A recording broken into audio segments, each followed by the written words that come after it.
একটা মহিলা মার্কেটে চিৎকার করছে একরামা বলে।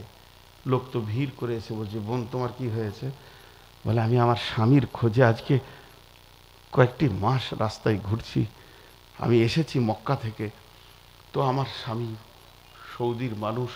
এখানে আপনাদের কোনো বিদেশি কাজ করে?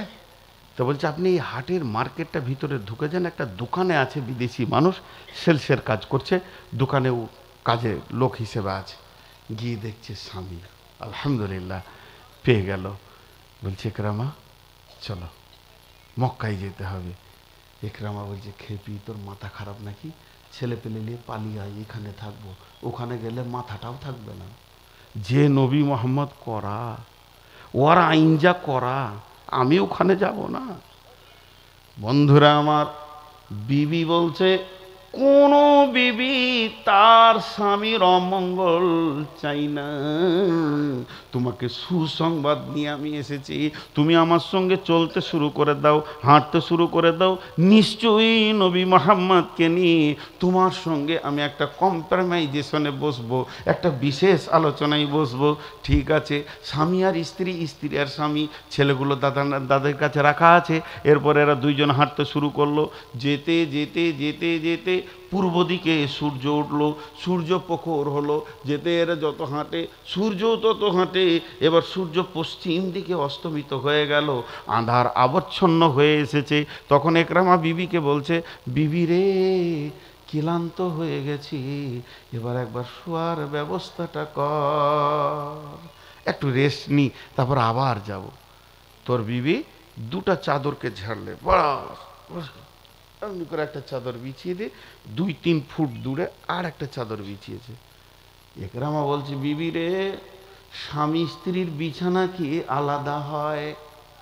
কত মনে কথা, কত মনে ব্যথা। টেলিফোন নাই, টেলিগ্রাফ নাই, তোর খবর আমার কাছে নাই, আমার খবর তোর কাছে নাই। আমি কোন নদীতে ভেসে গিয়ে যে ওখানে পৌঁছেছিলাম, আর তুই বা কিভাবে এসে আমার কাছে পৌঁছালি, এ বিষয়টা তো তোর আমার অজান্তের মধ্যে রয়েছে। বিবি রে কতদিন পর দুইজনের দেখা, তুইও জওয়ান আমিও জওয়ানি, দুইজনের মধ্যে যৌন উত্তাল রয়েছে, তবে কেন দূরে দূরে বিছানা হবে? বিবি রে কতদিন পর প্রেম আলাপ হবে, দুইজনের দুঃখ বেদনার বিনিময় চলবে, এখন কেন বিছানাটা আলাদা হয়ে গেল? একরামার বিবি হম্মে হাকিম বলছে, স্বামী আমার, স্বামী আমার, তুমি আমি এখন আসমান জমিন ফারাক হয়ে গেছি। বিশ্ব নবী মক্কায় এসেছেন, মক্কা বিজয়ী হয়ে গেছে, আমি নবীজির কাছে কালেমা শাহাদাতের সাক্ষী দিয়ে দিয়েছি। আমি আর কাফেরা নাই, আমি আর মুশরিকা নাই, আমার নাম হয়ে গেছে মুমিনা, আমি একজন মুসলিম মহিলা। এখন আমাকে আল্লাহকে ভয় করতে হবে, এখন আমাকে রসুলকে ভয় করতে হবে। আর তুমি এখনো কালেমা পড়নি, তুমি এখন পৌতুলিকতার ভিতরে রয়েছো, তুমি মুশরিক হয়ে আছো, তুমি আমার নজরে কাফের হয়ে আছো। একটা কাফের পুরুষের সঙ্গে একটা মুসলিম মেয়ের কোনো দিন যৌন মিলন হতে পারে না, প্রেম প্রীতি হতে পারে না। তবে তুমি আমার স্বামী, এটা শিকারের মধ্যে রেখেছি, চলো তোমাকে আমার দিনে দাখিল করে নিব। তারপরে দুইজনে আবার নব দাম্পত্যের মতো নববাসর ঘর মক্কায় সাজিয়ে নিব। স্বামীরে সবরটা করে নাও।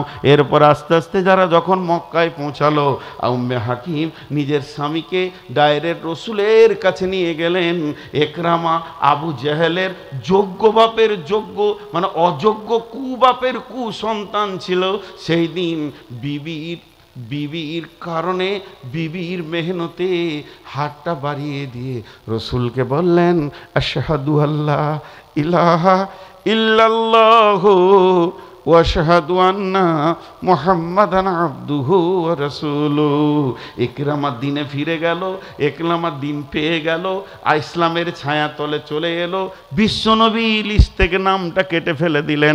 বুখারী শরীফ পড়ে দেখবেন ওই একরামা কত হাদিস বর্ণনা করেছেন, বিশ্বনবীর সহি হাদিস। একরামা বিন আবু জাহেল কত হাদিস বর্ণনা করেছেন। এর জন্য আল্লাহ বলছেন, ইন্নাকা লা তাহদি মান আহবাবতা ওয়ালাকিন্নাল্লাহ ইয়াহদি মান ইয়াশা। হেদায়েতের মালিক আমি। জি ভাই, আমরা মনে করছি যে এত জালসা করছি, লোকগুলো দিনে আসছে না কেন?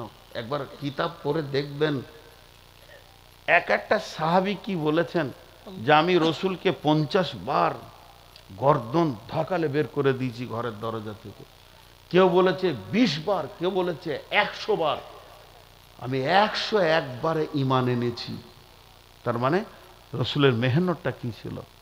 একটা কিতাবে এসছে বিশ্ব নবী আবু জাহেলের দরজায় 450 বার গেছে। মেহনতটা কোথা ছিল? জি, হেদায়েত অত চারটিখানি কথা নয়, হেদায়েত। আর ওয়াইসি ইসলামের বীর সৈন্য, ইমানদার যোদ্ধা, নাম হচ্ছে আমির হামজা, রসুলের চাচা। তাকে টুকরো টুকরো করে কেটেছিল কে? ওয়াইসি। ইতিহাস আজও স্বর্ণ অক্ষরে সাক্ষী দেয়। সেই ওয়াইসির নাম চলে এসছে লিস্টে। ওয়াইসি কি বলছে জানেন? আমি পাহাড়ের গুহাতে খালি লুকিয়ে থাকি, কিন্তু আমার বিশ্বাস, আমার আত্মবিশ্বাস ছিল আমি নবী মুহাম্মদকে যদি একা পাই তা আমি জান বাঁচিয়ে নিতে পারবো, কারণ তিনি রাহমাতুল লিল আলামিন। তিনি হিংসুক ছিলেন না। ওয়াইসি বলছেন, গুহাতে লুকিয়ে জীবন কাটাতে শুরু করলাম, কিন্তু নবীজিকে কখনো একা পাচ্ছি না। একদিন দেখছি সাহাবীরা কেউ নাই, নবীজি কাবার মাথা পেয়ে ঘুরছেন, দাঁড়িয়ে আছেন, চলাফেরা করছেন। আমি বললাম, এই রকম সুবর্ণ সুযোগকে দ্বিতীয় চান্সের অপেক্ষা করলে হবে না। আমি বিবুড়কিয়ে দৌড়লাম, এমন একটা দৌড় দিলাম রসুলের কাছে গিয়ে বললাম, আশহাদু আল্লাহ ইলাহা ইল্লাল্লাহু ওয়া আশহাদু আন্না মুহাম্মাদান আবদুহু ওয়া রাসূলুহু। বিশ্বনবী অঝর নয়নে কাঁদতে শুরু করলেন, চোখের পানিতে বলছেন, ওয়াইসি রে, আমি আখিরি পয়গম্বর, তোকে মাফ করে দিয়েছি, আল্লাহ তোকে মাফ করে দেবে, কারণ তুই কালেমা পড়ে নিয়েছিস, তোর পূর্বের গুনাহ মাফ। তবে তোর চেহারাটা দেখলে আমি চাচা আমির হামজার কলিজাটা মনে পড়ছে, সেই বিভৎস টুকরো লাশটা মনে পড়ছে রে ওয়াইসি। তুই আমার চাচার কান কেটেছিস, নাক কেটেছিস, জিভ কেটেছিস, বুককে কেটেছিস, কলিজা বের করেছিস, টুকরো টুকরো করেছিলি। এই কলিজা তুই হিন্দাকে দিয়েছিলি। ওয়াইসি, তুই একবার কি বর্ণনাটা আমাকে দিতে পারবি? ওয়াইসি বলছেন যে আমার নবী যখন আমাকে বললেন একবার আমার চাচার মৃতের বর্ণনাটা তুই দে, আমি না বলতে পারলাম না, আমি এক ধার থেকে বলতে শুরু করলাম। আমি বলে যাচ্ছি, রসুল অঝর নয়নে কাঁদছেন, দুইটি চোখের পানি রসুলের দাড়ির ওপর দিয়ে বইতে রয়েছে। আমি বলছি, আমি আপনার চাচাকে একা সুযোগ খুঁজছিলাম, আমি দেখলাম রোমা পাহাড় থেকে নহরের দিক থেকে উনি হেঁটে আসছেন, আমার কাছে বর্ষা ছিল, বুকে মেরে দিলাম, আমির হামজাটাতে কাবু হয়ে গেল। আমি দৌড়ে গিয়ে তার গলা কাটলাম, হাড় কাটলাম, নাক কাটলাম, বুক ফাড়লাম, কলিজাকে বের করলাম। এই কথা যখনই বলছে, বিশ্বনবী অঝর নয়নে কাঁদছেন, দাড়ি মুবারক ভিজে গেছে। ঐশীকে সেই মাফ করলেন, ঐশী ক্ষমা পেল। ঐশী এবার রসুলের হাতটা ধরে নিয়ে বলছেন, ইয়া রাসূলুল্লাহ, আমি ইসলাম কবুল করেছি, তবে আমার আবদার মানতে হবে, আমার আবদারটা মানলে আমি খুশি হয়ে যাব। বিশ্বনবী বললেন, ওয়াইসি রে, তোর আবার কি আবদার আছে দিনের ব্যাপারে, তুই বল। ওয়াইসি তখন বলছে, ইয়া নবী আল্লাহ, ইয়া রাসূলুল্লাহ, যে তলোয়ারটা, যে ভুজালিটা, যে ছুরিটা আপনার চাচাকে কাটার ব্যাপারে আমি ব্যবহার করেছি, তার মানে আমি একটা দিনের সৈন্যকে, একটা বৃহত্তর বীরকে আমি যে নষ্ট করেছি, ওই তলোয়ারটা, ওই ভুজালিটা, ওই রামদাটা, ওই ছুরিটা এখন আমার কাছে অক্ষত রাখা আছে, আপনি আমাকে পারমিশন দেন, আজ থেকে নিয়ে ইসলামের যত জিহাদ হবে আমি যেন প্রত্যেকটি জিহাদে শরীক হতে পারি, এবং ওইগুলিকে দিয়ে আমি বেঈমানদেরকে টুকরো টুকরো করে কেটে আমির হামজার বদলাটাও যেন নিতে পারি। নবীজি বললেন, তোমার তোমাকে হুকুম দেওয়া থাকলো, তুমি প্রতিটি যুদ্ধে যাবে। ঐশী হেদায়েত পেল, ঐশী হেদায়েত পেল। মা আমার, বোন আমার, হিন্দা ওই কলিজা চাবিয়েছিল, কোন তফসিরে আছে এরকম মালা গেথে গলায় নিয়েছিল, আমির হামজার মাথায় লাত মেরে ফুটবল খেলেছিল। মেয়েটা কত পাষাণ দিলে ছিল গো, কত শক্ত, তাকে তার নাম শুনলে ঘৃণা লাগে, তাই না? বলেন লাগে না? ঘৃণা করবেন না, আল্লাহ রসুল মাফ করেছেন, সেও ঈমান এনেছিল, সেও ঈমান এনেছিল। এবার মা বোনদেরকে এখান থেকে একটা জ্ঞান নিতে হবে, হেদায়েত কিভাবে পাওয়া যায়। এই মহিলাটা এত কঠোর, কিন্তু এই হেদায়েত পেল। শুধু চারিত্রিক, হিন্দার চরিত্র ছিল অতি সুন্দর, অতি সুন্দর চরিত্রের মেয়ে ছিল। আচ্ছা, মাঝে একটা কথা জিজ্ঞেস করি, যারা আছেন এখানে বসে তাদের বিরক্ত লাগছে না তো? আপনারা যারা আছেন, কতক্ষণ হলো আমার বকা? হ্যাঁ না, আমি তা তো জিজ্ঞেস করিনি, প্রশ্নের সাথে উত্তরের মেল হতে হবে। এত অল্প বয়সে ভুল বকছো বা, শ্বশুর ঘর বাদ অন্য কারো ঘর ঢুকিস না রে বা, মেরে চামড়া তুলে দেবে। 1 ঘন্টার মতো ওভার হয়নি? হ্যাঁ, আচ্ছা বেশ। মা বোনেরা, মাঝে এই বিরতিটা দিলাম এই জন্যই, প্রত্যেকটা কথার ভিতরে আমার যুক্তি থাকবে। এই বিরতি দেওয়ার কারণ, আপনারা একটু অ্যাটেনশন নেন হিন্দার ব্যাপারে। হিন্দা থেকে আপনারা দুটো জ্ঞান পাবেন, একটা সুসংবাদও দেবো, আর সুসংবাদ দেবো এই শর্তে যেন আমাকে তার বিনিময় দেওয়া হয়, ওকালতি করছি আমি। এবার চলেন, হিন্দার যতগুলি বদগুণ ছিল একটা ভালো গুণ ছিল। আর হিন্দা কেন কলিজা চাবিয়েছিল তার কারণ জানেন? বদরের যুদ্ধে হিন্দার বাপকে আর ভাইকে টুকরো টুকরো করে আমির হামজা কেটেছিলেন, সেই রাগটা ওর যায়নি, সেই রাগ ওর ভিতরে থেকে গিয়েছিল। আর ও গোলামকে বলেছিল, ওর কলিজাটা যদি এনে দিস তোকে আজাদ করে দিব। ওই ঐশী ওর গোলাম ছিল, কলিজাটা এনে দিল, ওকে আজাদ করে দিল। একই খুনির দুজনে আসামি। বিশ্বনবীর কাছে কালেমা পড়লেন, মানে ফাতে মক্কার পর, মক্কা বিজয়ীর পর। তো হিন্দার একটা ভালো গুণ ছিল, সব থেকে আপার লেভেলের টপ অফ ভালো গুণ, এটা প্রত্যেক মেয়ের দরকার। পৃথিবীতে ও জীবনে কোনো হালাল পুরুষের সঙ্গে কথা বলেনি, যার সঙ্গে ওর বিয়ে হালাল আছে আর কি, কথাটা বোঝাতে পারলাম? যার সঙ্গে বিয়ে হারাম আছে, যেমন বাপ ভাই, এগুলো বাদ দিয়ে পরপুরুষ যাকে বলে বাংলায়, জীবনে একটা টু শব্দ করে কথা বলেনি ও, এটাকে ঘৃণা করতো অন্তর থেকে। মানে সব থেকে ওর কাছে ঘৃণার পাত্র ছিল যদি কোনো মেয়ে পরপুরুষের সঙ্গে কথা বলতো, তো ছি ছি ছি ছি, পারে কি করে এটা বলতে। এইটা ছিল ওর ভালো গুণ। ভালো গুণ না খারাপ গুণ? ইতিহাসে এসছে। এটা ছিল কিভাবে, একটা ঘটনা শুনলে বুঝতে পারবেন। হিন্দার একটা সাহিলি, এখনো হিন্দা কিন্তু ইমানদার নয়, হবলের, লাত, উজ্জা, মানাতের পুজো করে, মূর্তি পূজা করে। তো ওর একটা সাহিলি ওকে এসে বলছে, হিন্দা শুনেছ বুবু, একটা নতুন ঘটনা ঘটে গিয়েছে আমাদের এই গ্রামে। কি ঘটেছে? ওই পশ্চিম পাড়ায় অমুকের মেয়ে একটা পর পুরুষের সঙ্গে কথা বলেছে। কথাটা আবার কি জানেন? কোনো ছেলে ওদিকে যাচ্ছিল কাউকে খুঁজতে, দেখছে কেউ নাই, একটা মেয়ে আছে। ওই এই যে ওই বোনটি, আব্দুল মালেক ভাইয়ের বাড়ি কোনটা, ওইটা, ওইটা বলেছে, এটাই অপরাধ। তা হিন্দা লম্বা করে জিভ বার করে বলছে, ছি ছি ছি, এত নোংরা কাজ করেছো। চিন্তা করেন কোন আপার লেভেল চরিত্রের মেয়ে ছিল।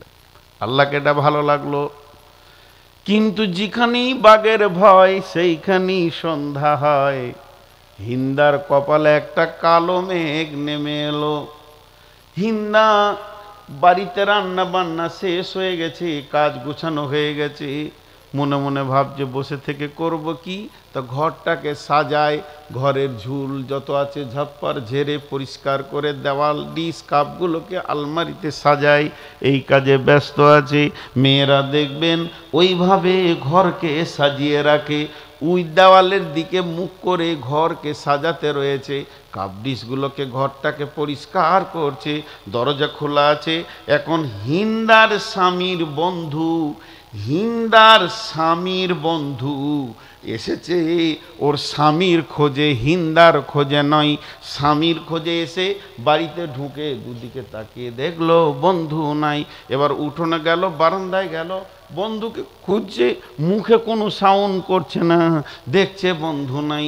তবে ঘরের দরজাটা খোলা, ওরও জানা আছে আমার বন্ধুর বউটা বড় কড়া, কারুর সঙ্গে কথা বলে না, আমি তোর জন্যে হালাল আছি বিয়েতে, অতএব আমার সঙ্গেও কথা বলবে না।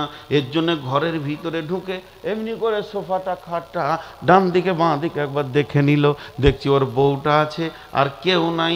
ও আবার দেওয়ালের দিকে দাঁড়িয়ে মুখ করে কাজ করছে। তখন ওর ব্রেনটা বলল, কি দরকার, মহিলা মানুষ, ওকে কথা বলতে গেলে রেগে যাবে, ও আরও আজে বাজে কথা বলবে, ওর সঙ্গে কোনো কথা বলার দরকার নাই। এই বলে ও ফিরে যাচ্ছে। হিন্দা জানে না, হিন্দা বুঝে নাই কেউ এসেছিল কেউ যাচ্ছে, তার কারণ তার দেওয়ালের দিকে মুখ আছে, সে ব্যস্ত আছে। আর ওটা 1 মিনিট 2 মিনিট নয়, সেকেন্ডের মধ্যে কাজটা হচ্ছে, ঢুকছে আর বেরুচ্ছে। যখনই ও চৌকাটাতে বেরুচ্ছে, যখনই ও চৌকাটাতে বেরুচ্ছে, তখন হিন্দার স্বামী ঘর ঢুকছে। ভেজাল লেগে গেল, একই ঘরে বউ আর বন্ধু কেন? ভেজাল লাগবে না? ভেজাল লেগে গেল, বন্ধু তো চলে গেল, বউকে নিয়ে বিচারে বসলো, বল আমার বন্ধুর সঙ্গে তোর এত মাখামাখি কেন? বলে আল্লাহর কসম, লাত মানাত উজ্জা হোবলের কসম করে বলছি, আমি মূর্তি দেবদেবীর কসম করছি, তোমার স্বামী এসেছে তাও জানি না, তোমার বন্ধু গেছে তাও আমি জানি না। তখন বলছে বললেই হবে নাকি, একটা ঘরের ভিতরে একদম ব্যাচেলিয়ার 2 জন থাকবে, 2 জন উত্তাল পুরুষ আর নারী থাকবে, তাদের কিছু ঘটবে না। আমাকে তুমি বোকা বানাইছো, তোকে আমি আমার বিছানায় নিব না, তোকে আমি ভাত দিব না। হিন্দা কাকুতি মিনতি করে, স্বামী আমার ছেড়ে দিও না, পৃথিবীর কোন পাত্রে আমি গিয়ে আর জায়গা পাবো? এই দিকেই থাকতে চাই আর নিতে চাই না। ঘটনা শুরু হয়ে গেল, 2 ফ্যামিলি তো অশান্তি, হিন্দার মা বাপ অশান্তিতে ভুগছে, গড়া সংসার ভেঙে যাচ্ছে, আবার ওর স্বামীর মা বাপ অশান্তিতে ভুগছে। অশান্তি আর অশান্তি, আমার ছেলের সংসার টুকরো হয়ে যাচ্ছে। কি হলো গো, কি হলো, কোন দিক থেকে কাল বৈশাখী ঝড় আমার সংসারে ঢুকে গেল? পৃথিবীর কেউ বুঝাতে পারছে না। 5 জন 7 জন 10 জন করে বসে ওর স্বামীকে বুঝাতে চায়, কোনো রকম বুঝে না। 1 বার 2 বার 3 বার সেটিং হয়ে গেল, কিন্তু বুঝানো গেল না, কোনো রকমে মানবে না, বুঝবে না। হিন্দার স্বামী বলছে নিব না তো নিবই না। ভেজাল শুরু হলো কি না? এক মুরব্বি এলো, খুব বয়স্ক এলাকার বিচক্ষণ মানুষ, ওর স্বামীকে বলছে, খ্যাপা, বউকে সন্দেহ করা সংসারে অশান্তি টানা, নিগা যা হয়েছে বলে চিন্তা করিস না। বলছে দাদু মাথা খারাপ, ভেজাল আমার মাথায় ঢুকে গেছে। তখন বলছে তোকে একটা বুদ্ধি দেবো, নিবি কি? সকালে উঠে এই দিকে চলে যা, মক্কা থেকে বের হয়ে রাস্তা ধরে নিবি, দুজনেই যাবি। যেতে যেতে একটা পাহাড়ের কথা বলল, যে এরকম এত রাস্তা হাঁটার পর একটা পাহাড়ের গলি ধরে যাবি, 2 পাহাড়ের মাঝ দিয়ে যাবি, একটা বস্তি পাবি, সেখানে একটা ছোট্ট মতো গ্রাম আছে, কয়েকশো লোক বাস করে।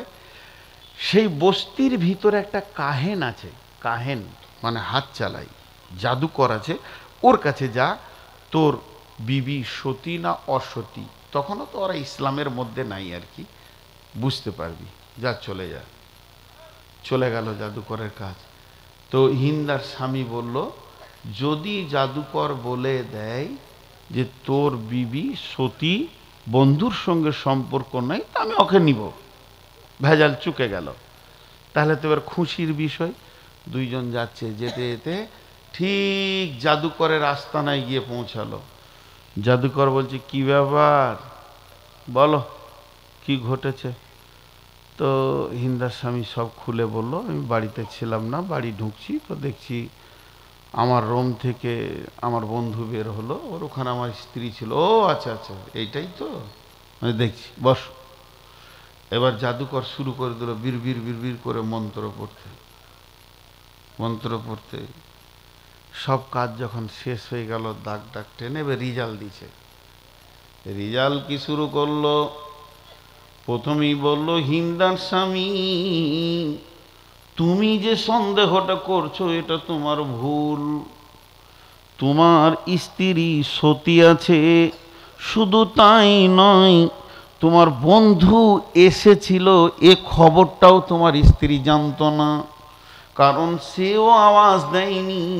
তোমার বন্ধুর চরিত্রও নোংরা নয়, সেও তোমার বিবিকে কথা বলেনি, ইও শব্দ জানে না। অতএব তোমার স্ত্রী ঠিক আছে, তুমি চিন্তা করিও না। দুজনাই হাসছে, ভেজালটা গেলে চুকে গেল। কিন্তু জাদুকর আর একটা কথা বলে দিয়ে ভেজালটা ডবল বাড়িয়ে দিল। নদী উজান, ভাটি চলছিল, উজানে দৌড়তে শুরু করলো। জাদুকর বলল, হিন্দারে, তোকে একটা সুসংবাদ আমি দিব। আমি যতবার তোর ব্যাপারে, তোর চরিত্রের ব্যাপারে আমি মন্ত্র পড়ে পড়ে পড়ে ফুঁক মারছিলাম, শুধু একটাই জিনিস আমার নজরে আসছিল, তোর পেটে একটা সন্তান হবে, আর ওই সন্তানটা এত দামি হবে, সারা পৃথিবীর লোক তাকে এক কথাই চিনবে। এটা মায়ের জন্য সুসংবাদ।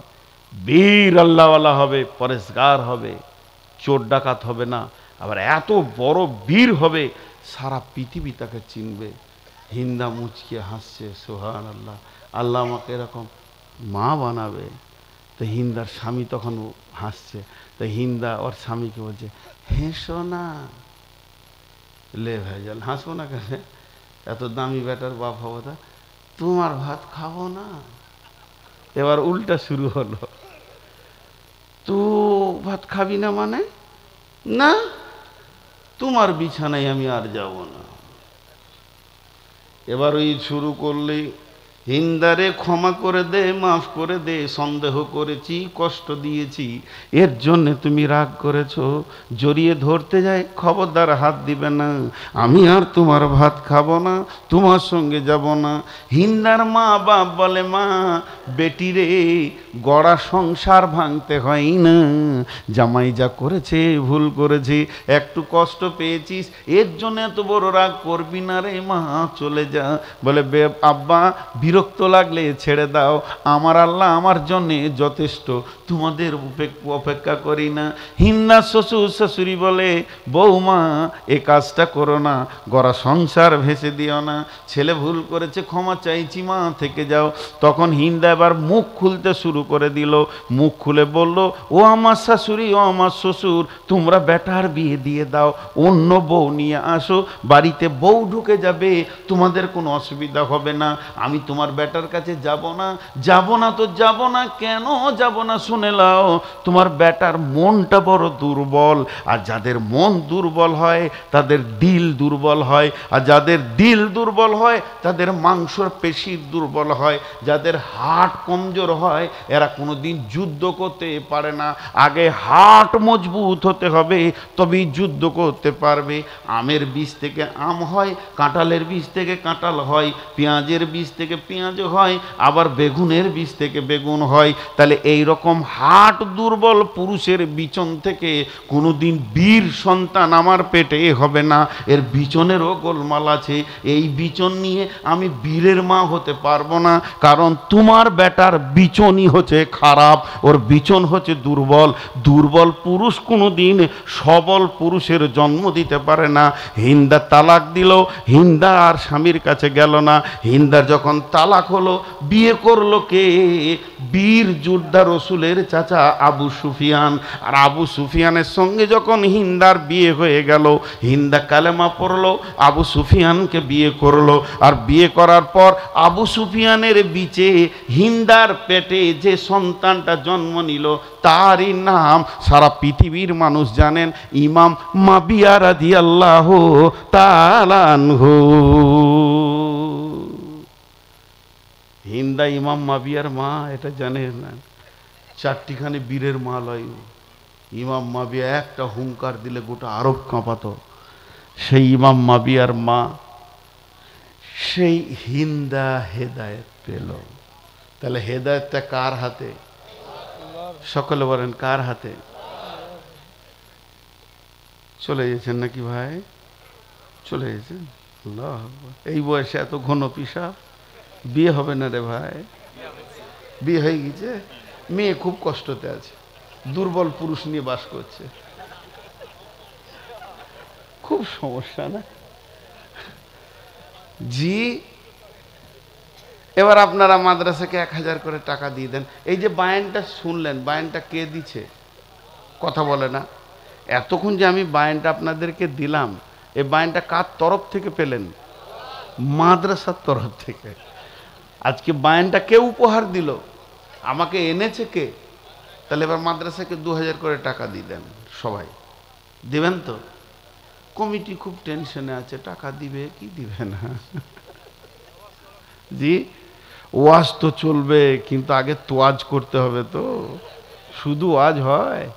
চাচা পালাইছে, আমি একটু পানি খাই। হ্যাঁ, জিভটা শুকিয়ে যাচ্ছে। আপনাদের বিরক্ত লাগছে নাকি?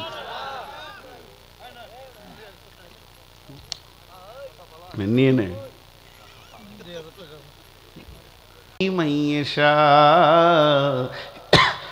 হেদায়েতের মালিক আমি, হেদায়েতের চাবিটা অন্য কাউকে দিইনি, তোর আমার কাছে বারবার কান। ইহদিনাস সিরাতাল মুস্তাকিম। সকলে জোরে বলি, ইহদিনাস সিরাতাল মুস্তাকিম। হে আমার আল্লাহ, আমাদেরকে হেদায়েতের রাস্তা দাও। আল্লাহ তাবারাক ওয়া তাআলা সূরা ইয়াসিনে চলে গেলেন, দিয়ে বলছেন, ইয়া আলাম আহাদ ইয়া বানি আদামা, যা আলাম আহাদ ইলাইকুম ইয়া বানি আদমা আল্লাহ তা'বুদুশ শাইতান ইন্নাহু লাকুম আদুব্বুম মুবিন ওয়া নি'বুদুনি হাদা সিরাতুম মুস্তাকিম। হে আদমের দল, খবরদার তোমরা শয়তানের ইত্তেবা করিও না। শয়তান হলো তোমাদের প্রকাশ্য শত্রু। ইবাদত করবে তো আমারই করো, এটাই হচ্ছে সোজা রাস্তা। আল্লাহ তাবারাক ওয়া তাআলা বলছেন, আল্লাহু ওয়ালিয়ুল্লাযীনা আমানু ইখরিজুহুম মিনায-যুলুমাতি ইলান-নূর ওয়াল্লাযীনা কাফারু আউলিয়াউহুমুত-তাগুতু ইখরিজুনাহুম মিনান-নূরি ইলায-যুলুমাত উলাইকা আসহাবুন নারি হুম ফিহা খালিদুন। হে বিশ্ববাসী, তোমরা শোনো, যারা প্রকৃত হেদায়েতের রাস্তা আসবে, তারা অন্ধকার থেকে বেরিয়ে এসে নুরানি রাস্তা ধরবে। কিন্তু যারা নুরানি রাস্তাকে ছেড়ে দিয়ে অন্ধকার নিমজ্জিত রাস্তাতে হাঁটবে, তাদের রাস্তাটা ভুল হয়ে গেছে। ওই রাস্তাটা কোথা পৌঁছাবে? ওই রাস্তাটা গিয়ে পৌঁছাবে জ্বলন্ত আগুনের ভিতরে। জি, এবার সূরা নাম থেকে যে 3টে আয়াত পড়েছি, বেশি সময় নিব না, একদম অল্প সময়ে ছেড়ে দিব। কিন্তু শর্ত একটা, মাদ্রাসাকে টাকা না দিয়ে যে চলে যাবেন, বদদুয়া দিনই গো। একবার ভুল করে এমনি ঠাট্টা করে বলেছিলাম, তো ভেজাল লেগে গেছিল, উঠে চলে গেছে, মানা করছি। তা আমি বললাম আপনি বাড়ি যাবেন না, মুসার কমে মতো রাস্তায় ঘুরবেন, বাড়ি পৌঁছাইতে হবে না। তো জালসা থেকে বের হয়ে 17 দিন পর বাড়ি ঢুকেছিল। 17 দিন। তাহলে কি রাস্তা ভুলে গেছিল? জি না, তাড়াতাড়ি করে রোডে উঠতে গিয়ে নাক থাকলে পড়ে হাসপাতালে গিয়েছিল। 17 দিন পর রিলিজ পেয়েছিল। তোর জালসা থেকে ঘর ঢুকতে কত সময় লাগলো? আর টাকা গিয়েছিল 12,000, চেয়েছিলাম মাত্র 1,000। 1,000 দিয়ে সালামতিতে বাড়ি যেত 5 মিনিট পর। সেটা আল্লাহ 17 দিন করে দিলে। এই জন্য আমি বলি যে ওই যে কুসর বলছেন বা আখ বলছেন, ও ক মাসের ফসল? 1 বছর 11 মাস পার করতেই হবে, নাহলে ও পোস্টাল হয় না। তো ওর পাশে মরিচ আসে চলে যায়, গম আসে চলে যায়, পেঁয়াজ আসে চলে যায়, আলু আসে চলে যায়, ধান আসে চলে যায়, সবকে চাষি কাটে আর ওকে খালি পানি দেয়, সার দেয়, জোর দেয়। ও ভাবছে আমি মনে হয় যেন চাষির বাড়ির বড় জামাই। জি, ফুলে মোটা হয়, আর ও যত মোটা হয় চাষি তত মোচে হাত দেয়, মানে রস বেশি হবে। ও জানে না যে আমার রস নেবে আর কি। কিন্তু যেদিন ওকে মেশিনে ভরে, রস ওইদিকে যায় না, চুয়ে নিয়ে নেয়, কথা বলে না, 1 ফুটা রস ওইদিকে যেতে দেবে না। যদি মেশিনওয়ালা বুঝে যার খানিকটা আছে, আর একবার পাক মেরে ভরবে, রস নিয়ে। 1 বিয়াদবি তো আর জিন্দেগির রস টেনে নেই।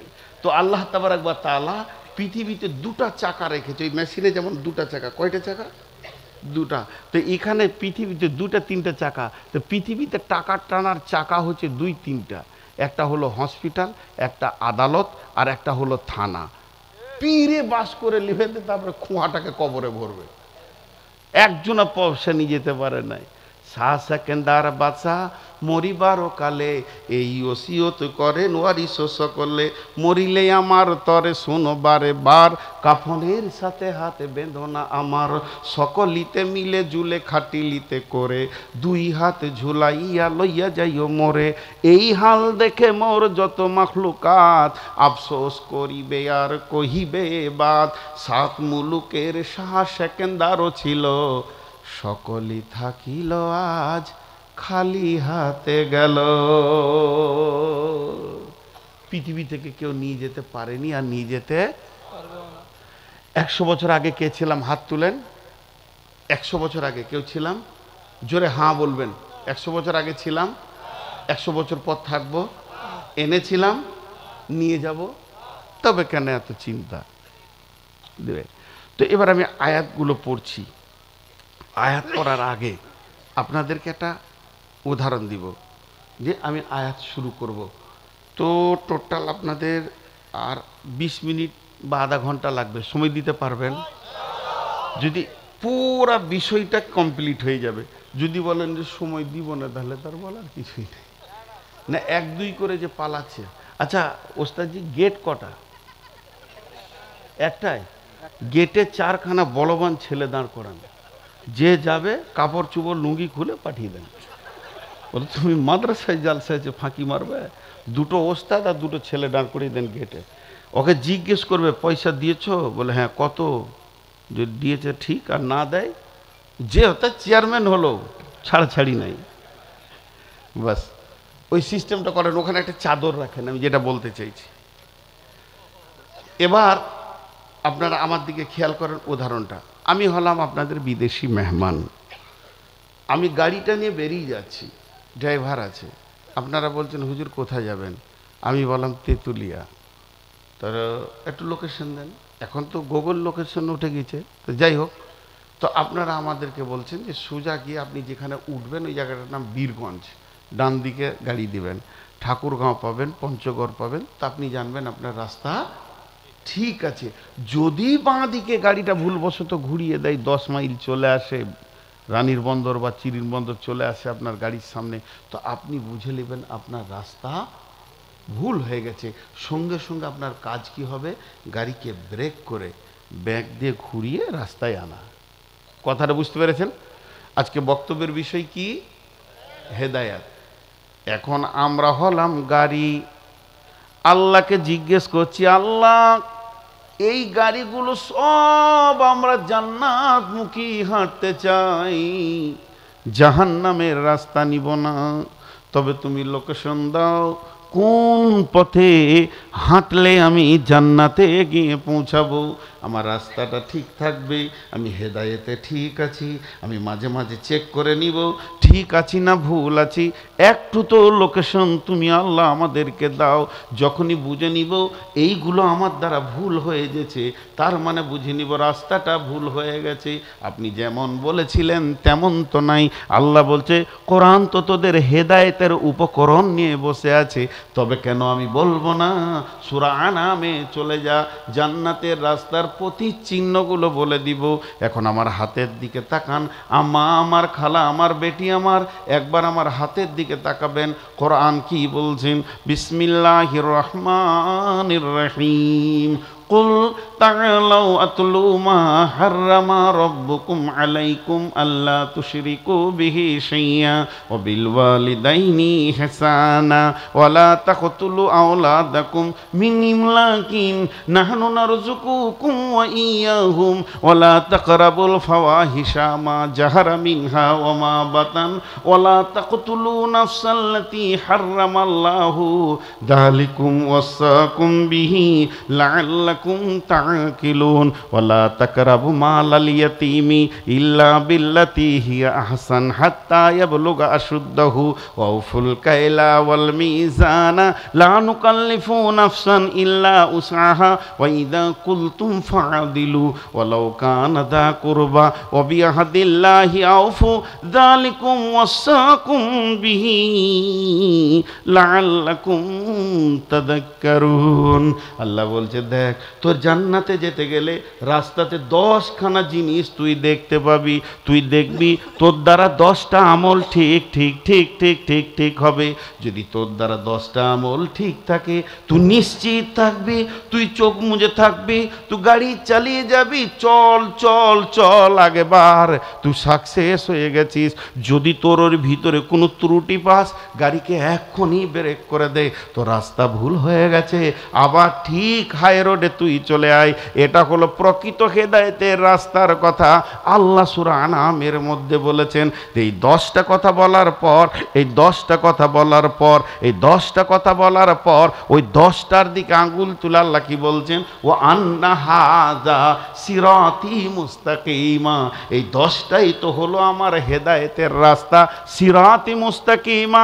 বারবার নামাজে বলেছিস ইহদিনাস সিরাতাল মুস্তাকিম, ইহদিনাস সিরাতাল মুস্তাকিম। আর আমি তো তোকে হেদায়াতটাই দিয়ে দিলাম, এটাই হলো আমার সোজা রাস্তা। ফাত্তাবিউহু, চলতে থাকো চলতে থাকো, ইত্তেবা করো ইত্তেবা করো। আল্লাহ নিজেই বলছে বিরতিহীন তুমি চলো। ওয়ালা তাত্তাবিউ সুবুলা, তুমি যখন ওই রোডে চলবে, বিশ্ব রোডের ডান দিকে বাঁ দিকে কিছু পকেট রোড দেখতে পাবে। রাজনৈতিকওয়ালারা ডাকবে, মুশরিকওয়ালারা ডাকবে, মাজারওয়ালারা ডাকবে, মেলাওয়ালারা ডাকবে, ডাকবে ডাকবে তোমাকে আনন্দ এনজয় করনেওয়ালারা রাখবে, গান বাজনাওয়ালা ডাকবে। ওলা তাত্তাবিউ সুবুলা, এই রোডটাকে ছেড়ে দিয়ে তুমি খবরদার পথের রোডে নেমে যেও না। যদি নেমে যাও তো তুমি কি করবে? ওলা তাত্তাবিউ সুবুলা ফাতাফাররাকা বিকুম আন সাবিলি, ওই রোডে যদি তুমি একবার নেমে যাও, তা আমি আল্লাহর থেকে বহু দূর সরে চলে যাবে, ফিরে আসা মুশকিল হবে। যালিকুম ওয়াসাকুম বিহি লাআল্লাকুম তাত্তাকুন। তোর ভিতরে যদি তাকওয়া থাকে, ভয় থাকে, আমি আল্লাহ তোকে ওসিয়ত করে দিলাম এই 10টা জিনিসকে তুই খেয়াল রাখবি। হায় আল্লাহ, রমজান আসছে না সামনে, আর ক মাস, 2 মাস নাকি, জানুয়ারি ফেব্রুয়ারি, 2.5 মাস নয়, হলো 2.5 মাস পর রমজান আসছে। আমরা রোজা রাখবো না ইনশাআল্লাহ।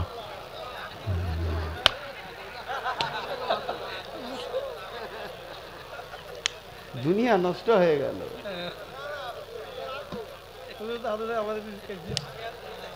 হ্যাঁ, যে হাত তুলে নেয়, আসলে যারা হাত তুলেছে ওরা ডবল নেকি পাবে।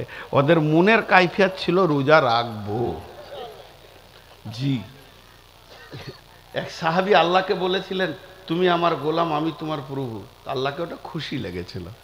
ওটা উনি ইচ্ছা করে বলেন, এই খুশিতে ভুলে বের হয়ে গিয়েছিল আর কি, উঁট হারিয়ে যাওয়ার পর। তো এই জন্যে এটা আমরা রোজা রাখবো। তো রোজা যখন পৃথিবীতে আসে তখন 2 জন ফেরেশতা আসমান থেকে এলান করে। যেদিন রোজার চাঁদ উঠে পশ্চিমে, 2টি ফেরেশতা এলান করে। একটা ফেরেশতা কি বলে, দুনিয়াবাসী রেডি হয়ে যাও, গোনা মাফ হবে। যে যে আমল করছিলে ভালো ভালো, আরো করো, আরো করো, আরো করো, আরো আগে বাড়ো, আরো আগে বাড়ো। আর একটা ফেরেশতা বলে, ও গুনাহ করনেওয়ালা, ব্রেক করো, রুখে যাও, তওবা করো, আর আগে বাড়িও না। এই 10টা আপনাদেরকে গুনিয়ে দিই। 10টার যদি ঠিক মতো ব্যাখ্যা করতে হয়, 10 মিনিট করে যদি এক একটা ব্যাখ্যা করি, 10 10-এ কত হবে, 100 মিনিট, 1.5 ঘন্টা লাগবে, 1.5-2 ঘন্টা লাগবে। তো আমি আপনাদেরকে বুঝতে পারবেন না কথা বলবো না, বুঝার মতো বলে দিব। আল্লাহ তাবারাক ওয়া তাআলা বলছেন, 1 নম্বরে বলছেন, নবী হে,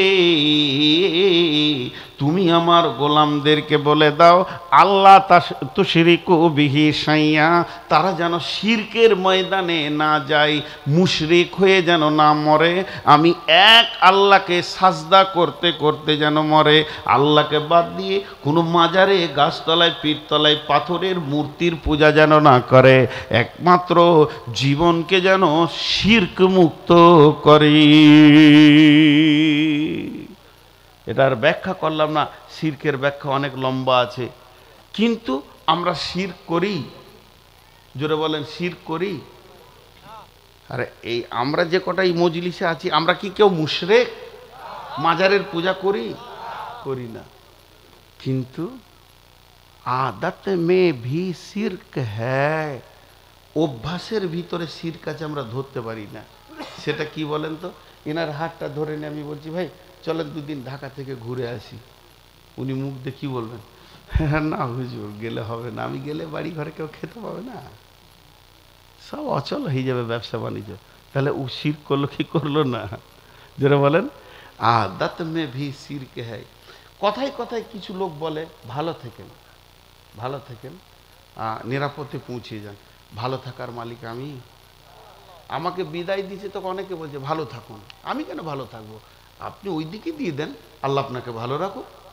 ভেজাল চুকে গেল। তো জবানকে কন্ট্রোল করতে হবে। আর লোক দেখানি নামাজ পড়াটাও শিরক। মান সাল্লা কাব্বারা, মান সাল্লা ইউরাই ফাকাত আশরাকা। অতএব এই সূক্ষ্ম শিরক থেকে আল্লাহ বাঁচতে বলছেন।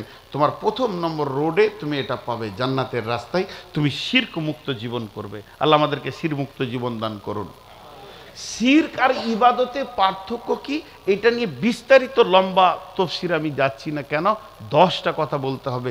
শিরক আর ইবাদতে পার্থক্য হলো জেনা আর জেমা, মিলন আর ব্যভিচার। কাজ এক, স্বাদ এক, প্রসেস এক। একটা নারী হালাল, একটা নারী হারাম, একটা পুরুষ হালাল, একটা পুরুষ হারাম। বিবির সঙ্গে মিললে মিলন হয়, আর বিবিকে বাদ দিয়ে অন্য কারো কাপড় ধরে টানলে সেটা ব্যভিচার হয়ে যায়। ব্যভিচার করা যত বড় গুনাহ, বিবির সঙ্গে মিলা অত বড় নেকি।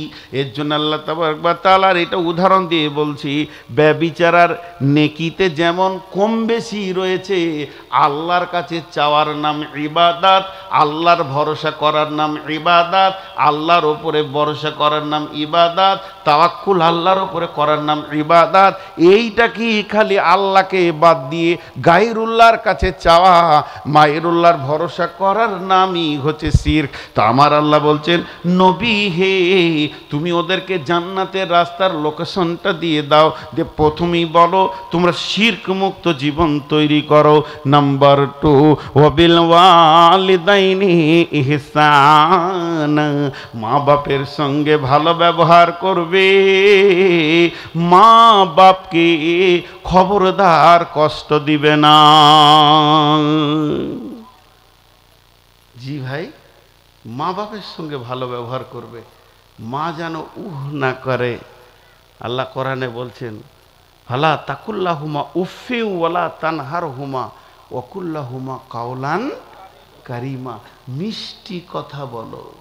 বিশ্বনবী বলছেন, ওয়ান জাবেরিন রাদিয়াল্লাহু তাআলা আনহু ক্বাল রাসূলুল্লাহ সাল্লাল্লাহু আলাইহি সাল্লাম, মান সালাসাকুন্না ফিহি ইয়াসসারাল্লাহু হাতপাহু ওয়া ইয়াদখালহু জান্নাতাহু, রিফকুন বিযাইফি, সাফকাতুল ওয়ালিদাইনি ওয়া হিসানুল মামলুক। আল্লাহর নবী বলছেন, পৃথিবীর বুকে যদি কেউ 3টা আমল করে যায়, আল্লাহ তাকে 2টা প্রাইজ দান করবে।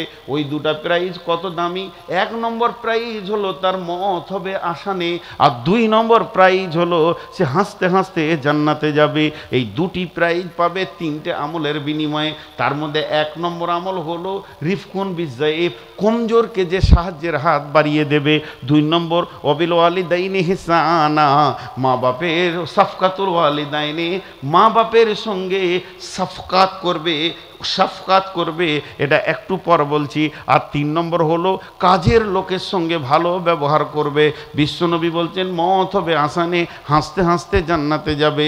বন্ধু আমার, ও আমার মা, ওরে আমার বোন, শ্বশুর শাশুড়িকে কষ্ট না দিয়ে আঁচল করে মুছে নাও, কোলে তুলে নাও, এরাই তোমার জান্নাতের রাস্তায় 2য় নম্বর লোকেশনে পড়ে গেছে।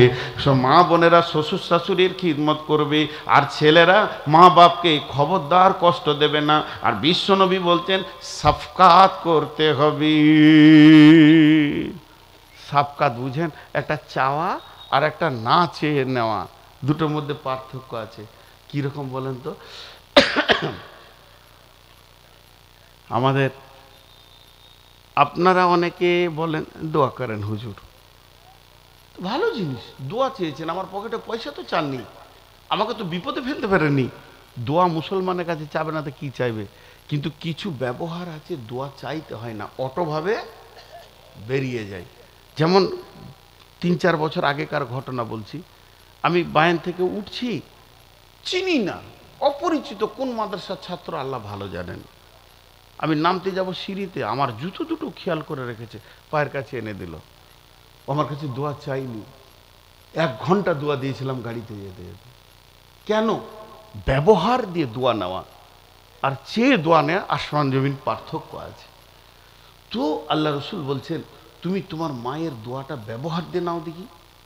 তোমার মাকে হারাতে হবে, আব্বাকে হারাতে হবে। হারানো কেমন? ঝগড়া করে নয়, ব্যবহার দিয়ে। মা বুড়ি, চোখে কম দেখে, শীতের সময় রোদে বসে আছে, দিয়ে বলছে, রফিকুল, কবার বলেছে মা? জোরে বলেন, কবার বলেছে? একবার। তা আপনি ওকে অনেকবার বলেন, জি মা, আম্মুজি, মা হাজির আছি, মা বলো মা। মা 6 বার মা বলা হয়ে গেল, কলিজাটা ঠান্ডা হয়ে যাবে। আব্বা যদি একবার বলে, মিজানুর রে, জি আব্বা বলেন, হাজির আছি আব্বা বলেন, কি বলছেন আব্বা? রেডি আছি বলেন আব্বা। আব্বার কলিজাটা 5 বার বাপ বলে ঠান্ডা করে দাও। তো এই লোকটার জন্য বলছেন মওত হবে আসানে, আর হাসতে হাসতে জান্নাতে যাবে। মা যদি রান্ডি হয়, মা যদি বেশ্যা হয়, মা যদি মুশরিকা হয়, মা যদি কাফেরা হয়, তারপরও মা এই অধিকারটা সে ছেলের কাছে রাখে। অতএব বন্ধুরা আমার, সফকাতুল ওয়ালিদাইনি, আমার নবীকে বলছে, নবী হে, এরা যদি জান্নাতে যেতে চায়, দ্বিতীয় লোকেশন হচ্ছে মা বাপকে কষ্ট দেবে না, মা বাপকে কষ্ট দেবে না, খবরদার মা বাপকে কষ্ট দিব না। জি, মা বাপে। নাম্বার 3, ওয়ালা তাকতুলু আওলাদাকুম মিন ইমলাকিন, ওয়ালা তাকতুলু আওলাদাকুম মিন ইমলাকিন নাহনু নারযুকুকুম ওয়া ইয়াহুম। বিশ্ববাসীর 3 নম্বর হচ্ছে খেতে দিতে পারবো না, জায়গা দিতে পারবো না, এই ভেবে নিজের সন্তান কেটে ফেলে দিও না। আমি 10টা গোনাচ্ছি, একদম বেচৈন হবেন না। কোনো পিতা, কোনো মাতা তার সন্তান কেটে ফেলে দেয় খেতে দিতে পারছি না বলে? জি দেয়। এটা হচ্ছে লাইগেশন করা।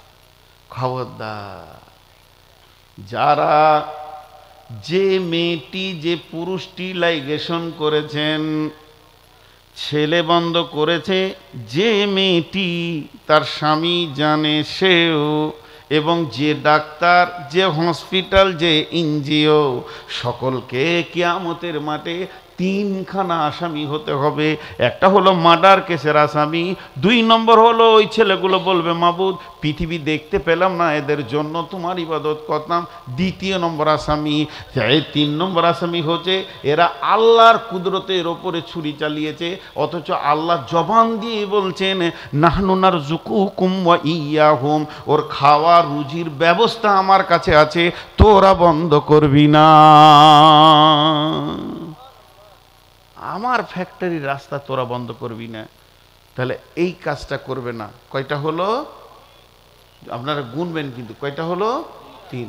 নাম্বার 4, ওয়ালা তাকরাবুল ফাওয়াহিশা মা জাহারা মিনহা ওয়া মা বাতান, ওয়ালা তাকরাবুল ফাওয়াহিশা মা জাহারা মিনহা ওয়া মা বাতান। প্রকাশ্যে এবং গোপনে যেখানে কাবিরা গুনাহ চলছে, ওই মাটিতে তুমি পা দিবে না। যেখানে সুদ চলছে, জুয়ো চলছে, তাস চলছে, লুডো চলছে, দাবা চলছে, মদ চলছে, বেশ্যা আছে, ওই জায়গায় জান্নাত যেতে গেলে পা দেওয়া যাবে না, ওখানে দাঁড়ানোই যাবে না। তাহলে ব্যাংকে দাঁড়ানো যাবে? প্রকাশ্যে সুদ চলছে ব্যাংকে, ব্যাংকে দাঁড়ানো যাবে না। সারা পৃথিবীর সমস্ত মুফতি একমত, সৌদির মুফতি পর্যন্ত, সব মুজহাবের মুফতি পর্যন্ত, ব্যাংক হচ্ছে প্রকাশ্য সুদের জায়গা, এখানে দাঁড়ানো যাবে না। তবে বর্তমান মানুষের জুলুম, বাড়িতে টাকা থাকলে জান চলে যাবে, এর জন্য আপনি একটা বই রাখতে পারেন, শুধু জানে বাঁচার তাগিদে মুফতিরা ছেড়েছেন। তা বলে ওখানে আড্ডা দেওয়া যাবে না, ব্যাংকে ওখানে সময় কাটানো যাবে না। মুমিন যারা হবে চট করে কাজ করবে, বেরিয়ে চলে আসবে।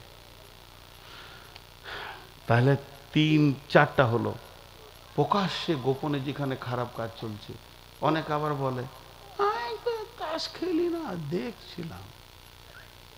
কত ভদ্র, হ্যাঁ দেখছিলাম। দিনকে দেখতে দেখতে সারা এটা টেক্কা মেরে দিলেই হয়ে যেত। ওর মনে খালি একবার বলেছি যে টেক্কা মারলেই হতো। আজকে যদি সাহেব দিয়ে দিত তো লুটে নিত, ফুটে গেল, ও ফুটে গেল। এখন আপনারা ভাবেন যে মৌলভী সাহেব আপনি কি করে জানলেন যে টেক্কা? জি পাঞ্জা। জি ভাই, এককালে যখন খুব মাদ্রাসায় প্রথম পড়তাম, তখন ম্যাজিকশিয়ান, হাতের সাফাই জানতাম অনেক, এখন ওগুলো জানি না। তো তাসের অনেক ম্যাজিক হয় আর কি, ভালো ভালো ম্যাজিক জানতাম, শিখেছিলাম কারো কাছে। তো যাই হোক, তো ওইখানে হাত দিও না। এই কচ্ছপকে বক বলেছে মুখ খুলবি তো মরে যাবে, বুঝেছেন?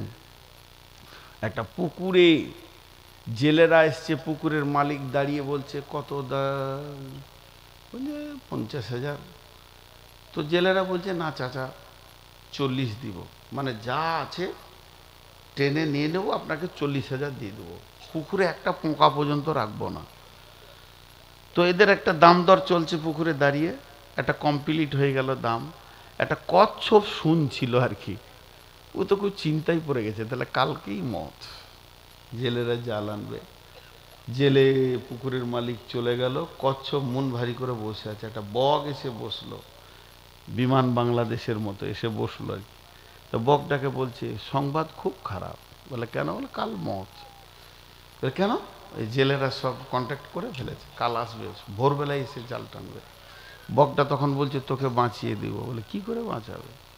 বলে আমরা একটা লাঠি আনবো আর 2 বক আসবো, সরু একটা কঞ্চি নিয়ে আসবো, 2টো বকে দুদিকে ধরবো, তুই মাঝে ধরবি, তোকে উড়িয়ে নিয়ে গিয়ে নদীতে ফেলে দিব।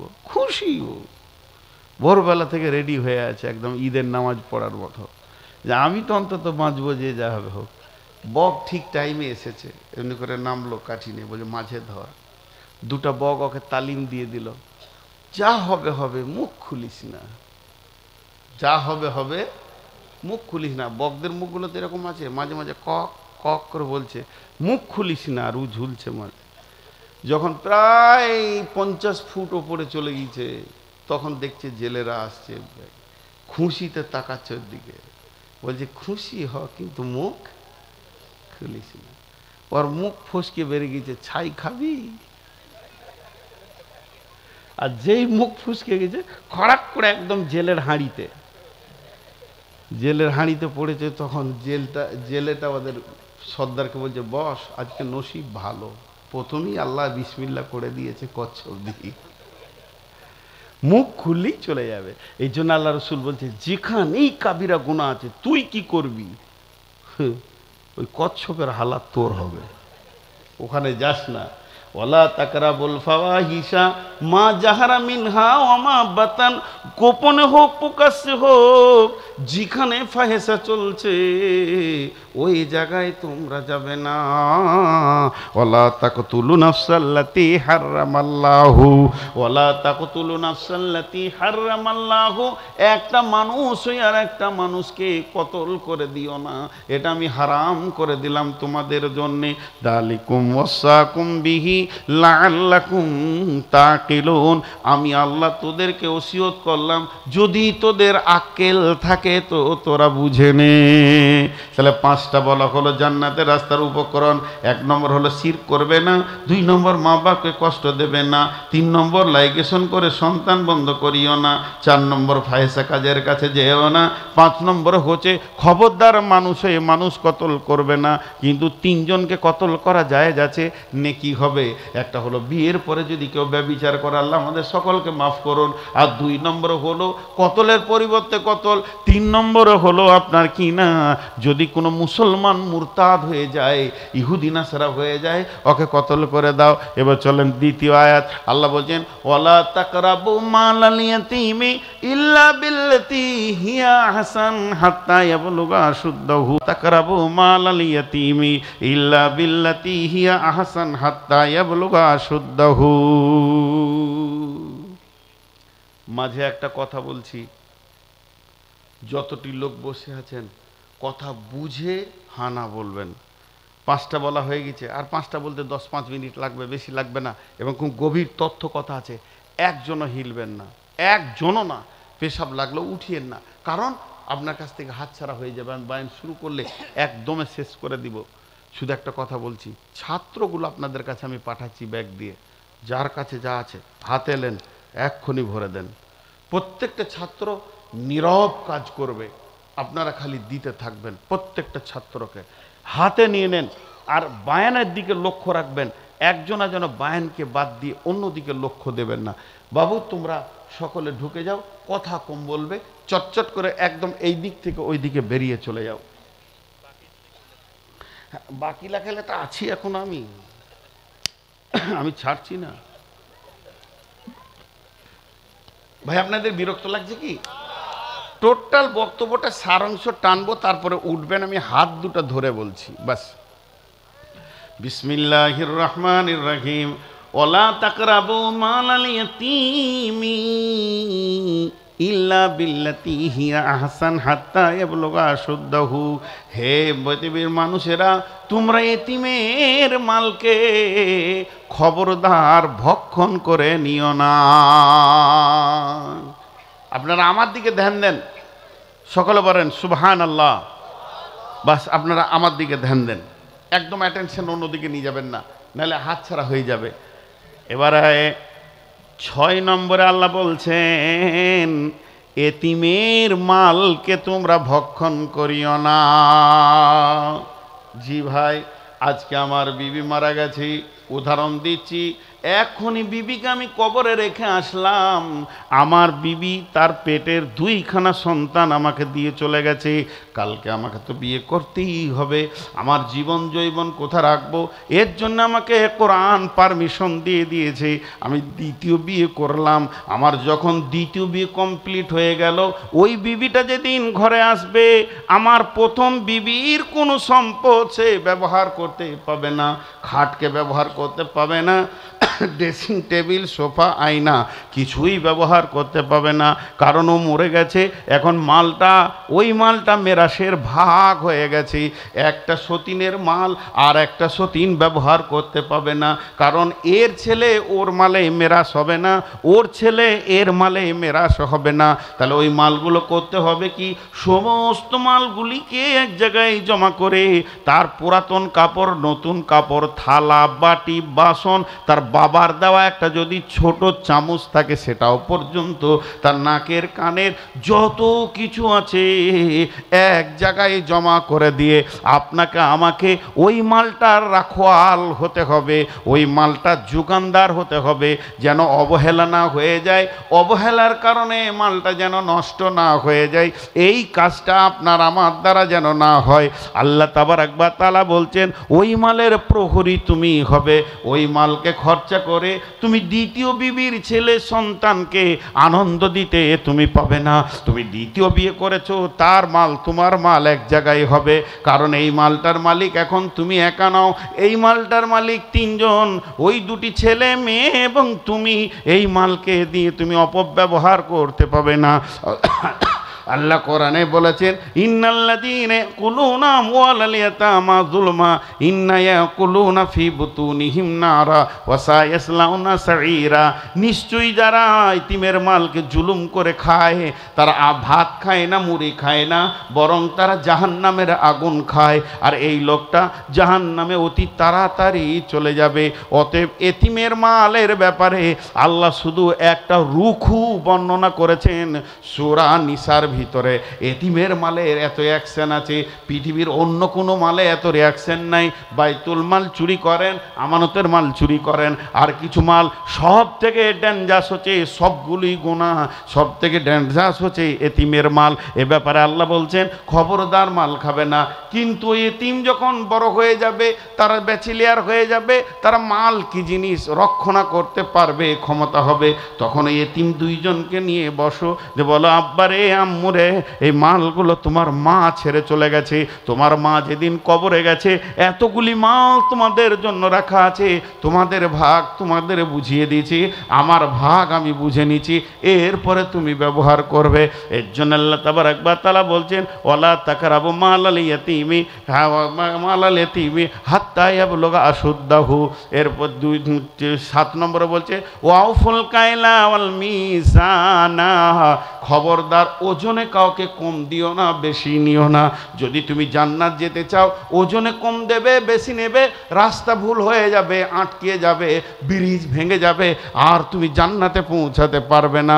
তোমার লেনদেন এত সহি হবে, 1 টাকায় দাঁড় ওদার হবে না, বন্ধু হোক, বাপ হোক, ভাই হোক, তোমার লেনদেনকে সহি রাখতে হবে। লা নুকাল্লিফু নাফসান ইল্লা উসাহা। এই ওজনটা আমি আল্লাহ বানিয়েছি, তোদেরকেও আমি বানিয়েছি, এখানে যে আইনগুলো করেছি এই লোডটা তোদেরকে নিতেই হবে। যদি বলি সেটা আমি নিতে পারবো না, তার মানে তোরা বলতে চাইছিস আমি জালেম, আমি তোদেরকে বেশি করে দিয়ে দিয়েছি, এটা কোনো দিন হবে না। লা নুকাল্লিফু নাফসান ইল্লা উসাহা, আমি এমন একটা কথা এখানে কোরআনে লিখিনি যেটা তোর মানার মতো ক্ষমতা নাই, যেগুলো তোরা মানতে পারবি ওইগুলো আমি লিখেছি, কোরআনকে মানতে হবে। 8 নম্বরে বলছেন, ওয়াইদা কুলতুম ফাআদিলু যখন তুমি কোনো বিচারে বসবে, বিচার করবে, অলাও কানা দা করবা, তাতে সে তোমার নিকট আত্মীয় হোক কিংবা নিজের পার্টির লোক হোক কেন, এই দেখে তুমি বিচার করবে না। যখন তুমি কথা বলবে বিচারে, ন্যায় কথা বলবে, হক কথা বলবে। 9 নম্বরে তুমি ন্যায় কথা বলবে, হক কথা বলবি। কয়টা হলো? 1 নম্বরে শিরক করো না, 2 নম্বরে মা বাপকে কষ্ট দেবে না, ভালোবাসবে, 3 নম্বরে সন্তান কতল করবে না, 4 নম্বরে যেখানেই কাবিরা গোনা হচ্ছে, ফায়সা হচ্ছে, প্রকাশ্যে গোপনে ওখানে যাবে না, 5 নম্বরে মানুষ ওই মানুষ মার্ডার করবে না, 6 নম্বরে খবরদার এতিমের মাল ভক্ষণ করিও না, 7 নম্বরে ওজনে কম বেশি দিবে না, 8 নম্বরে কোরআনে এমন কোনো আইন দিইনি যে তোমাদের উপরে জুলুম করছি, এটা মেনে নিতেই হবে। 9 নম্বরে যখন তুমি বিচারে বসবে, তখন তুমি ন্যায় বিচার করবে। 10 নম্বরে বলছেন ওয়ে ফাগাদিলু ওয়ালাউ কানা যা করবা ওবিআহাদিল্লাহি আউফু দালিকুম ওয়াসাকুম বিহি লাআল্লাকুম তাযাক্কারুন। আল্লাহর যতগুলো আইন আছে এগুলোকে তুমি পুরা করবি। ওবিআহাদিল্লাহি আউফু, রোজা রেখেছি ভোরবেলায় থেকে মাগরিবের আধ ঘন্টা আগে পানি খেয়ে নিলে যেমন রোজাটা হবে না, নামাজে যেমন সালাম ফেরার আগে তুমি কাতার থেকে বেরিয়ে উঠে চলে গেলে নামাজ হবে না, আল্লাহর আইনগুলোকে ঠিক ঠিক করে পুরা করবে। ওবিআহাদিল্লাহি আউফু, এটা আর একটা তর্জমা আসছে, যদি কারোর সঙ্গে তুমি, এটা আল্লাহর সঙ্গে হলো, প্রত্যেকটি ইবাদতকে ঠিক ঠিক পুরা করবে। আর হাক্কুল ইবাদের জন্য এই শব্দটি লাগা যাবে ওবিআহাদিল্লাহি আউফু, যদি তুমি কারোর সঙ্গে কোনো ওয়াদা করো, কোনো চুক্তি করো, তার সঙ্গে সেটা তুমি পুরা করবে। খবরদার মানুষকে ধোঁকা দিবে না। এই 10টা কাজ যে করবে, এই 10টা কাজ যে মেনে নেবে, আল্লাহ বলছেন লাআল্লাকুম তাযাক্কারুন, যদি তোমরা স্মরণ রাখতে পারো, তো আমি ওসিয়ত দিলাম। এই 10টা দিকে তাকিয়ে আল্লাহ বলছেন ওয়া আন্না হাদা সিরাতি মুস্তাকিমা, এটাই হলো সোজা রাস্তা। ভাই বসেন বসেন বসেন, আমি বাইরের মেহমান বলছি, বসেন। এত চালাক হয়ে না, খুব চালাক ভালো লাগে। টোটাল বক্তব্যটা আমি 2 মিনিট দিব টোটাল। বসেন, ভালো করে বসেন। জি,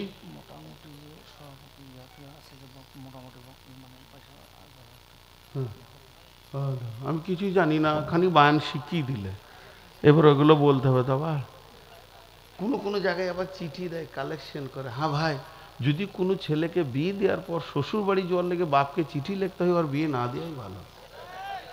খালি বিয়ে দিয়ে ছেড়ে দেখো মেশিন কত চলবে, 8টা 10টা ছেলে হবে 3 বছর পর। বক্তা যখন মাইক পায়, ও কি করতে হবে সব জানে ও। তো বসাইছি কেন লোকগুলোকে, চলে যেতে। টোটাল বক্তব্যটা আমি 1 মিনিটে বলছি, কিন্তু আপনাদের কাছে আমি একটা দাবি রাখছি। আমার বাড়ি ভারত, আমি বিরাট বড় আলিম নই, কিন্তু একটা দাবি আজকে আপনাদের সঙ্গে আমার আলাদা। আমি বহুত দূরের মেহমান, এটা তো ঠিক। বিশ্বনবী মেহমানকে সম্মান করেছেন, ইহুদি মেহমান পর্যন্ত রসুলের ঘরে সম্মান পেয়েছে। লোক বিধর্মীকে ঘৃণা করে না। প্রতিবেশীর হক আদায় করতে গিয়ে, প্রতিবেশী যদি বিধর্মী হয় তারও একটা হক আছে। বিপদে পড়লে তোমাকে দেখতে হবে রসুলের হুকুম, না দেখলে কিয়ামতের মাঠে একটা প্রশ্ন হবে। জি, একটা আপনার ঘরে 6টা আম আছে, কটা আম আছে বললাম? আপনার প্রতিবেশী 3 রকম, কটা করে পাবে? প্রতিবেশী 3 রকম, কয়টা করে পাবে? ভুল। প্রথম নম্বর প্রতিবেশী 3টে পাবে। কেন?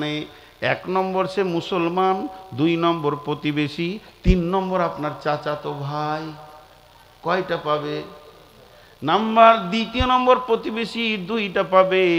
1 নম্বর সে মুসলমান, 2 নম্বর প্রতিবেশী কিন্তু আত্মীয় নয়। কয়টা পাবে? 2টা। একটা পাবে একজন, সে কে মুসলমানও নয়, আত্মীয় নয়, বিধর্মী হিন্দু লোক আপনার বাড়ির পাশে বাস করে, তার বাড়িতেও একটা আম পৌঁছাতে হবে। যদি প্রতিবেশীর হক ঠিকমতো কোনো মুসলমান আদায় না করে, কিয়ামতের মাঠে সেও বিচারে কাঠগড়ায় দাঁড়িয়ে যাবে। আপনার বিরুদ্ধে অন্য জাতিও পর্যন্ত আল্লাহর কাছে আপিল নিয়ে যেতে পারবে যদি সে প্রতিবেশী হয়। আর 17 দিন জ্বরে পড়ে আছে, আপনি একবারও ওই বিমলদার ঘরে গিয়ে বললেন না, ভাই তুমি কেমন আছো, আমি তোমার খবর নিতে এসেছি। এই খবর যদি কোনো মুসলমান প্রতিবেশী হিসেবে একটা বিধর্মীর না নেয়, তাকেও কিয়ামতের মাঠে ওই বিমল তার বিরুদ্ধে একটা আদালতে আপিল করবে। ইসলাম এতটাই। অতএব আমি টোটাল বক্তব্যটা 1 মিনিটে শোনাচ্ছি। আজকের বক্তব্যের বিষয় ছিল হেদায়াত। আল্লাহর কাছে সবথেকে বড় নিয়ামত কি? হেদায়াত। আর হেদায়েতের মালিক কে? আল্লাহ বড় বড় জালেমকে হেদায়েত দিয়েছেন, দেনছি কি দেননি? দিয়েছেন। তা আমরা আল্লাহর কাছে কি চাইবো? হেদায়েত। আমি হেদায়েত চাইবো, আপনারা সবাই আমিন বলবেন। ইহদিনাস সিরাতাল মুস্তাকিম, এটা বড় হেদায়েত চাইলাম। এরপরে প্রকৃত রাস্তায় আছি কিনা সেটা বুঝবো কি করে? যে লোকটা শিরক মুক্ত থাকবে, মা বাপকে ভালোবাসবে, আর সন্তান কতল করবে না, লাইগেশন করবে না, আর যে ব্যক্তিটা ফাহেসা কাজ যেখানে প্রকাশ্যে গোপনে হতে যাবে না, মানুষ মার্ডার করবে না, এতিমের মাল খবরদার খেও না, ওজনে লেনদেনে 1 টাকা কম বেশি করবে না, আর কি করবে না? কোরআনকে অপমান করবে না, এটা তোমাকে দেওয়া হয়েছে বহন করার জন্যে। বিচারে হক কথা বলবে, ওয়াদার চুক্তি যেটা হবে সেটা পুরা করবে, আর আল্লাহর ইবাদতকে পুরা করবে। আল্লাহ বলছে তুই প্রকৃত হেদায়েতে আছিস, তুই হাঁটতে থাক, তোর পা জান্নাতে পৌঁছাবে। এটাই ছিল আজকের বক্তব্যের বিষয়। ঘড়ি দেখলেন, আপনাদের কাছে আমি আবদার করছি 7 মিনিট। ক মিনিট? জোরে বলেন, ক মিনিট? সকলে বলেন উঠবো না ইনশাআল্লাহ। হাত তুলেন। আচ্ছা সবাই হাত নামান। 7 মিনিটের আগে যিনি পালাবেন উনি হাত তুলেন, ওকেই একবার দেখি। তাহলে সবাই ওয়াদার আবদ্ধ, ওয়াদায় আবদ্ধ। কেউ আছেন 5,000 10,000 দেনেওয়ালা? আমি ঘড়ি দেখে নিয়েছি, আমি 8 মিনিট করবো না ইনশাল্লাহ, 7 মিনিটই ছেড়ে দেব। কেউ আছেন 5,000 10,000 দেনেওয়ালা, 20,000 দেনেওয়ালা? আল্লাহর গোলাম এখানে একটা এসছে, সভাপতি সাহেব দিয়েছেন কত? উমর ফারুক। নামটা উমর ফারুক, আবার 5,000 টাকা। হ্যাঁ, টাকাটা গন্ধ করছে মনে হচ্ছে। 10,000 দেন।